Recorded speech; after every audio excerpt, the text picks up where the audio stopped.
اللہ دیکھتا ہے، اللہ بولتا ہے، اللہ سنتا ہے۔ انبیاء اس بات کی دلیل ہے۔ نہیں، میں عرض کرتا ہوں یہ جو معجزہ ہے نا، نبی کا معجزہ، یہ ہوتا ہی اس لیے ہے کہ عقیدہ توحید بچ جائے۔ توحید کی وکالت کے لیے نبی کو معجزہ ملتا ہے، اور یہ ولیوں کو جو کرامت ملتی ہے وہ کرامت ہوتی ہی اس لیے ہے تاکہ عقیدہ نبوت و ختم نبوت محفوظ ہو جائے۔ بھائی نبیوں کو معجزہ اللہ کی توحید کے لیے ملتا ہے، ولیوں کو کرامت انبیاء کی نبوت کے لیے ملتی ہے۔ نبیوں کو معجزہ، او بھائی کسی کو بھی کرامت اپنی تشہیر کے لیے نہیں ملتی کہ میں کیل نکال رہا ہوں، کسی کو بھی کرامت اپنی پبلسٹی کے لیے نہیں ملتی کہ میں اب چاقو نکال رہا ہوں پیٹ میں سے آپ کی۔ کرامتیں تو ملتی ہیں نبیوں کی نبوت کی حفاظت کے لیے۔ ایک تو یہ بات ہو گئی۔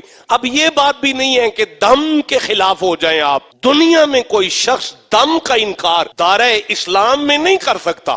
آپ کا ابا آدم بھی اللہ کے قدرت کے دم سے اٹھا ہے۔ وَنَفَخْتُ فِيهِ مِن رُوحِي، پھونک ماری ہے۔ فَأَرْسَلْنَا إِلَيْهَا رُوحَنَا فَتَمَثَّلَ لَهَا بَشَرًا سَوِيًّا، حضرت مریم کو آ کے جبریل نے بھی پھونک ماری تھی، عیسیٰ بھی دم سے پیدا ہوئے ہیں۔ تو اس کے بعد پھر فَأَنفُخُ فِيهِ فَيَكُونُ طَيْرًا بِإِذْنِ اللَّهِ، مریم کا بیٹا بھی پھونک مار کر مٹی کو پرندہ بنا کر اڑاتے ہیں دم کر کے۔ اتنے سیانے نہ بنے کہ آپ دم کی توہین کریں۔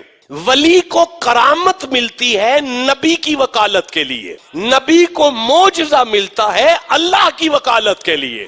لیکن ولی کی کرامت کا میڈیا پر آنا ضروری نہیں ہے، نبی کے معجزے کا اس زمانے کے میڈیا پر آنا لازمی ہے، اس لیے کہ ان پر ایمان لایا جانا ہے۔ آپ کو سمجھ آ رہی ہے بات کی؟ تو ٹھیک ہے، اگر کیل کانٹے دکھانے جرم ہیں تو دم کو شف شف کہنا بھی کوئی اتنی سیانف نہیں ہے۔ میری بات کی سمجھ آ رہی ہے آپ کو؟